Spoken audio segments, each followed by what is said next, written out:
오늘 또 17장을 통해서 하나님께서 우리에게 은혜를 주실 때 우리에게 큰 믿음의 역사 일어날 줄로 믿습니다. 예.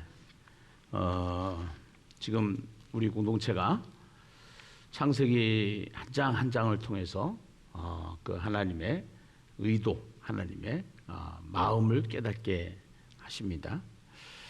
어떤 아들하고 아버지하고 또 비가 안 와가지고 간절히 기도를 했답니다. 하나님, 비 좀 내려주세요. 땅이 갈라지고 가뭄이 들어서 세상이 살 수가 없습니다.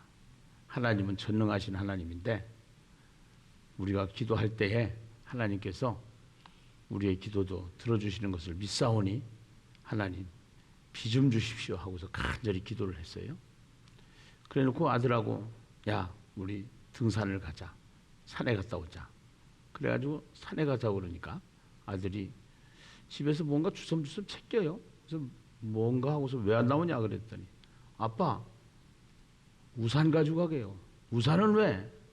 아니 우리 비 온다고 비 오게 해달라고 기도했잖아요. 가서 비 오면 어떻게 해요? 우산 준비해야죠. 아들의 믿음이 있어요? 아버지가 믿음이 있어요? 아들이 믿음이 있는 거죠. 예. 어떤 마을에 술집이 있었거든요. 그런데 저녁마다 사람들이 모여가지고 시끄러운 거예요. 그러다 보니까 하는 수요 예배, 저녁 예배를 드리는 시간이었었는데 성도들이 간절히 기도를 했습니다. 하나님, 저 술집 불이 나가지고 홀라당 타버려서 시끄럽지 않게 좀 해주세요. 제발 못 사겠어요. 너무 시끄러워가지고 예배가 안 돼요. 그래서 하나님 앞에 간절히 기도를 하는 중에 그날 비가 왔었는데 천둥 번개가 그냥 치더니 벼락이 떨어졌어 그 집에. 그래가지고 홀라당 타버렸어. 그러다가 보니까 술집 주인이 화가 난 거야. 왜 이게 불이 났나 하고서 가만히 생각을 해보니까 교회에서 맨날 자기 집을 놓고 기도를 했거든. 그러니까 술집 주인이 화가 나가지고 안 되겠다. 고소를 해야 되겠다. 그래가지고 법원에다 고소를 했어요. 그 법원에서 판사가 보니까 이 술집 불났는데 기도해서 불났다는 거야. 그 이제 교회를 부르니까 교회에서 맞고소를 했어요. 그럴 리가 없다. 우리가 기도한다고 불나냐? 번개 쳐서 불난 거지. 우린 책임이 없다. 그래가지고 판사가 나중에 결론을 내렸는데 어떻게 결론을 내리냐? 술집 주인은 하나님의 능력을 믿었고 교인은 하나님의 능력을 믿지 않았다. 이렇게 결론이 난 거예요. 우리가 기도는 하는데 그 기도의 능력을 믿지 않는 게 문제예요. 믿음이라는 게 있는데 사도행전 12장에도 보면은요. 바울이 감옥에 갇혔을 때 초대교회 예루살렘 교회 성도들이 막 기도를 하거든요. 기도를 하니까 그 이제 기도를 하는데 하루는 로데라는 그 여자아이가 베드로가 왔다는 거야 해가지고 그래서 기도하던 사람들이 감옥에 있는 베드로가 올 리가 없는 거야 해가지고서 네가 뭐 잘못 봤다 아닐 것이다 그렇게 얘기를 하는데 진짜 베드로가 왔어. 예. 그때서야 우리가 기도하니까 하나님이 감옥 문도 열어주시는구나 하는 믿음의 확신이 생겼다는 겁니다. 오늘 우리가 예수를 믿는 것은 뭐냐? 예수를 믿는 것은 정말로 그 예수에 대한 믿음, 그 믿음이 우리에게 중요한데 그 믿음이라는 것은 뭐냐면요. 피스토스라는 단어라고 했어요. 이 피스토스라는 단어는 비히드 투 밴드 이렇게 제가 설명을 드렸습니다. 묶였다라는 거죠. 누가? 예수님과 함께. 또 누가 연합됐다라는 건데 누구와 함께 되냐? 예수와 연합. 그래서 그 믿음이 우리에게는 예수를 믿는 믿음이라는 것은 예수와 함께 사는 거, 예수와 함께 행동하는 거, 예수와 함께 가는 거. 그 항상 예수가 있어야 돼요. 그 예수님이 항상 계셔야 돼요. 근데 우리는 거기에 대해서 믿음이 약해요. 그래서 하나님께서 믿음이 없는 죄로 말미암아 하나님을 떠난 인간들 중에 대표로 하나님이 불어서 세운 사람이 아브라함이잖아요. 예. 그 아브라함한테 잠들었을 때 하나님이 계약을 세웠다고 그랬잖아요. 첫째는 내가 너를 본토 친척 아비 집을 떠나 내가 네게 지시할 땅으로 가라. 그래서 떠나가라. 내가 너로 큰 민족을 이루고 내 이름을 창대하게 하리니 너는 복이 될지라. 내가 너 복덩어리 만들고 말 거야. 이렇게 말씀하셨단 말이에요. 예. 구두 계약이라고 그랬어요. 그런데 가나안에 내려갔다가 기근이 들어서 애굽으로 내려갔다가 봉변을 당하는 역사가 일어났던 것이 아브라함의 사건이에요. 예. 그래서 그러한 가운데서 하나님께서 다시 이제는 아브라함을 불러가지고 아브라함에게 이제는 또 약속을 하시는데 구두 계약을 해서 안 되니까 공증 계약을 해주셨다고 그랬어. 각서를 써줬어. 각서를. 네, 각서를. 그것이 이제는 하나님께서 아브라함에게 주셨던 무슨 언약이라고 그랬어요? 아브라함에게 주셨던 횃불 언약. 네, 횃불 언약. 그래서 이 횃불 언약을 주셨어요. 근데 분명히 큰 민족을 이룬다고 했는데 아니 10년이 지나도 큰 민족은커녕 자식 새끼 하나 없는 거예요. 그러니까 사라의 여종 하갈이라는 여자를 통해서 아들을 낳단 말이야. 아들. 그 아들이 이스마엘이란 말이야.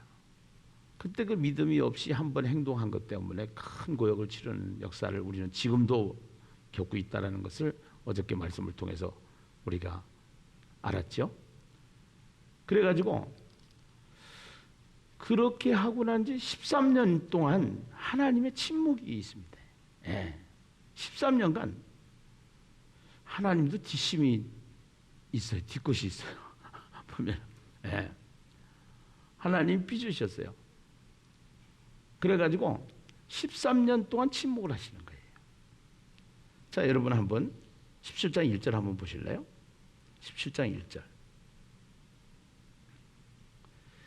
같이 한번 읽어보겠습니다. 17장 1절에 보면은 아브라함이 99세 때에 여호와께서 아브라함에게 나타나서 그에게 이르시되 나는 전능한 하나님이라 너는 내 앞에서 행하여 완전하라. 거기 바로 앞에 16장 16절에 보면은 이스마엘을 낳았을 때 아브라함이 몇 세였느냐? 86세였다. 그럼 86세였다가 하나님이 99세에 나타났으니까, 아브라함이 99세에 나타났으니까 몇 년 동안? 13년 동안 하나님은 침묵을 하시더라 이거예요. 아브라함은요 이스마엘을 낳고 여러분 한번 생각을 해보세요. 이제는 그렇게 기다리던 자식을 낳았어. 일단은 사라를 통해서 낳은 게 아니라 하갈을 통해서 냈지만 일단 자식이야. 자기로서. 그러니까 이스마엘이라는 자식이 생기니까 맨날 이스마엘하고 도리도리 짝짝꿍 또 뭐 아이들한테 하는 거 있죠. 네. 도리도리도 하고 짝짝꿍도 하고 또 깍꿍도 하고 이러다가 보니까 하나님을 잊어버렸어요. 이스마엘만 쳐다보고 있는 거예요. 하나님이 13년간 침묵을 하시죠. 네. 침묵을 하시면서 하나님께서 뭐라고 하냐? 나는 전능한 하나님이다 이거예요. 전능한 하나님. 이 속에는 무슨 얘기냐면 나는 약속 한번 했으면 끝까지 지킨다 이 말이에요. 하나님은 약속을 했으면 전능한 하나님이라는 것은 내가 약속하면 나는 끝까지 지키는 하나님이야. 이렇게 말씀을 하신 거예요. 그리고 전능한이라고 하는 이 뜻 속에는 충분한이라는 뜻이 있어요. 충분한. 예. 전능한 하나님, 충분한 하나님. 그러니까 그 한 번 내가 한 약속은 나는 지키는 하나님이다 라는 사실을 말하면서 아브라함의 이름을 먼저 바꿔요. 예. 계명을 시켜요. 예. 이름을 개명시켜요. 그래서 이름 개명하는 사람들이 이러한 성경적인 근거를 보고 성경에 보면 이름을 개명해 주는 사람들이 많죠. 하나님께서. 예. 그래서 전후 이거를 사실은 개명 전 믿음은 개떡 같았는데 이제는 개명 후 찰떡 같은 믿음 가지라고 해가지고 개명 전후를 우리는 보게 되는데 여기에 아브람에서 아브라함으로 바꿉니다. 5절에 보니까 이제 후로는 내 이름을 아브람이라 하지 아니하고 아브라함이라 하리니 이는 내가 너를 여러 민족의 아버지가 되게 함이니라 그랬어요. 그래서 아브람이라는 것은 높은 사람이 된다라는 뜻이고요. 높은 사람이다 라는 뜻이고 아브람 계명 전의 이름이에요. 높은 사람 한마디로 해서 개인주의예요. 근데 하나님은요 아브라함이라고 해라 많은 사람의 아버지 이건 보편주의예요. 그러니까 이 열국의 아비 뭐 그런단 말이에요. 그러니까 수많은 사람들의 이제 여러 민족의 아버지가 될지라. 예, 여러 민족의 아버지가 될지라. 그렇게 하면서 결국은 이름을 바꿔주시는 하나님의 모습을 보게 됩니다. 그 다음에 하나님이 행하시는 것이 뭐냐면은 할례예요, 할례. 예. 이제는 구두계약해서 안 됐어요. 안 지켜요. 그 다음에 각서 써주고 공증했는데도 또 안 지키는 거예요. 사고를 친 거예요. 그러니까 이제는 몸에다가 표시를 하게 해주세요. 남자의 성기에다가 표시를 하게 해주세요. 여러분 10절을 한번 보실까요? 9절부터 10절, 11절, 12절까지 한번 보시도록 하겠습니다. 예. 9절, 10절, 11절, 12절입니다. 같이 한번 읽어보시죠. 시작. 하나님이 또 아브라함에게 이르시되 그런즉 너는 내 언약을 지키고 네 후손도 대대로 지키라. 너희 중 남자는 다 할례를 받으라. 이것이 나와 너희와 너희 후손 사이에 지킬 내 언약이니라. 너희는 포피를 베어라. 이것이 나와 너희 사이에 언약의 표징이라. 너희의 대대로 모든 남자는 집에서 난 자나 또는 너희 자손이 아니라 이방 사람에게서 돈으로 산 자를 막론하고 난 지 8일 만에 할례를 받을 것이니라. 예.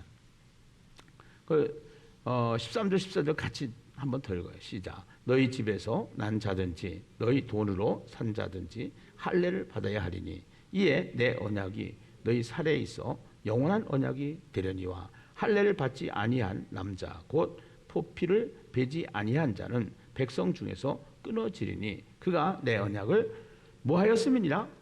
배반하였음이니라. 예. 자꾸 하나님께서 언약을 배반하니까 약속을 배반하니까 약속을 안 지키니까 믿음이 없다는 말이에요. 예.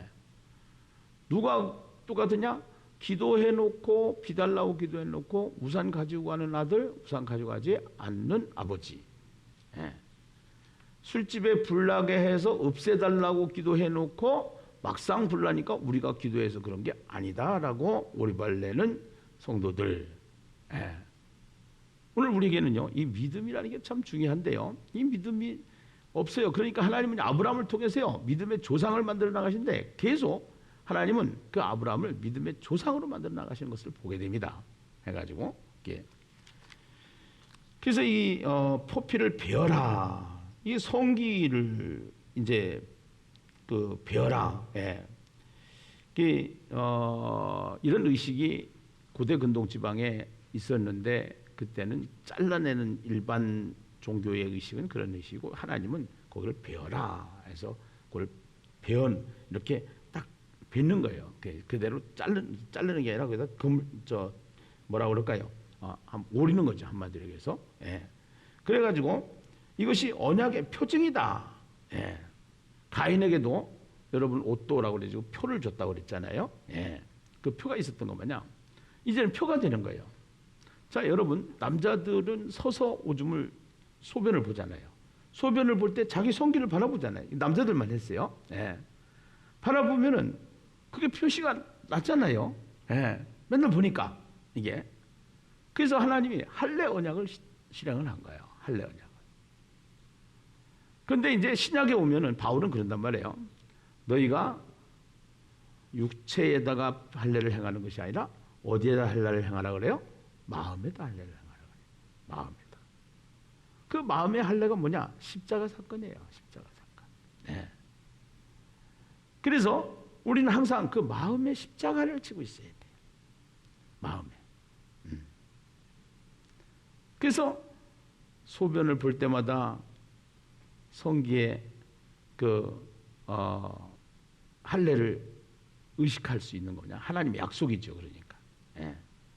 근데 우리는 이제 신약에 와서 마음의 할례를 주시니까 이 마음의 할례를 행한 우리는요, 항상 우리 속에 뭐가 있어야 되냐? 십자가, 예수 그리스도, 십자가 부활, 예. 이것이 새겨져야 되는 거예요. 그래서 예수님이라면 어떻게 할 것인가? 예. 부부싸움 할 때 예수님한테 물어봤습니까? 예. 감정이 상할 때 예수님한테 물어보고 해결했습니까? 이것이 우리가 하고 있는 하야통삼이란 말이죠. 예. 예수님한테 결제 받으신 다음에 행동했습니까? 예수님과 함께 대화한 시간에 만족하십니까? 예수님처럼 살려고 노력하였습니까? 이것이 우리가 하고 있는 하야통삼이에요. 전화할 때 주님이 보고 계심을 느끼고 있었습니까? 감정이 상할 때 예수님과 함께 했습니까? 모든 스트레스를 주님과 함께 날리고 살았습니까? 예. 구약 백성들은 자기 성기를 보면서 소변 볼 때마다 그 하나님의 약속, 하나님의 언약, 이것을 생각을 했었던 것처럼 오늘 우리는요, 예수님이 십자가에서 죽으시고 살아나심으로 말미암아 이제 우리를 구원하신 그 하나님의 자녀라는 확신, 이것이 날마다 하나님의 자녀이기 때문에 우리는 이제 그 예수님한테 항상 24시간 동행하고 주님과 아까 연합된 거, 주님과 함께 묶여져 있는 거, 이것이 우리의 믿음이어야 된다는 사실이죠. 아멘입니까? 그래서 1장부터 8장까지는 이름을 고쳐요. 그 다음에 1절부터 8절까지는 이름을 고쳐주고요. 9절부터 14절까지는 아브라함의 이름을 고쳤어요. 9절부터 14절까지는 할례에 대한 제정을 하시고, 그 다음에 이제 15절로부터 22절까지는요, 또 하나님께서 사례의 이름을 사례라 하지 말고 사라라 하라, 이렇게 이름을 고쳐주십니다. 15절 한번 읽어보시죠. 15절 16절 같이 읽어보겠어요. 함께 읽어봐요. 시작. 하나님이 또 아브라함에게 이르시되 내 아내 사례는 이름을 사례라 하지 말고 사라라 하라. 내가 그에게 복을 주어 그가 내게 아들을 낳아주게 하며 내가 그에게 복을 주어 그를 여러 민족의 어머니가 되게 하리니 민족의 여러 왕이 그에게서 나리라. 예. 오늘 사례라 하지 말고 사라. 사례는 나의 공주님, 귀부인 이런 뜻이고요. 그 사례는 개인주의예요. 개인주의. 한마디로 해서. 사라는 모든 사람의 어머니, 여주인, 보편주의입니다. 해가지고 아까도 아브라함 개인주의에서 보편주의. 그의 부인 사례도 사라나 하라. 개인주의에서 보편주의.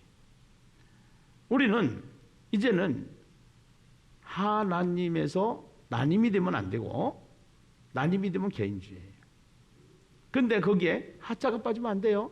예수가 빠지면 안 돼요. 하나님 돼야 돼요. 누구든지 주 예수의 이름을 부른 자는 무엇을 얻으리라? 구원을 얻으리라. 아멘이시죠? 할렐루야. 네. 그렇게 하면서 23절에 보니까 이에 아브라함이 하나님이 자기에게 말씀하신 대로 이 날에 그 아들 이스마엘과 집에서 태어난 모든 자와 돈으로 산 모든 자 곧 아브라함 집사람 모든 남자가 되었다가 그 포피를 베었으니 할례 실행입니다. 이제 그 할례를 실행하는 장면, 제정하고 실행하는 장면. 뭐를 고친 다음에 이름을 고쳐준 다음에 그 이름은 개인주의에서 나님에서 하나님. 하나님을 자꾸 잃어버리는 거예요. 우리가 하야통삼을 하는 이유가 뭐냐?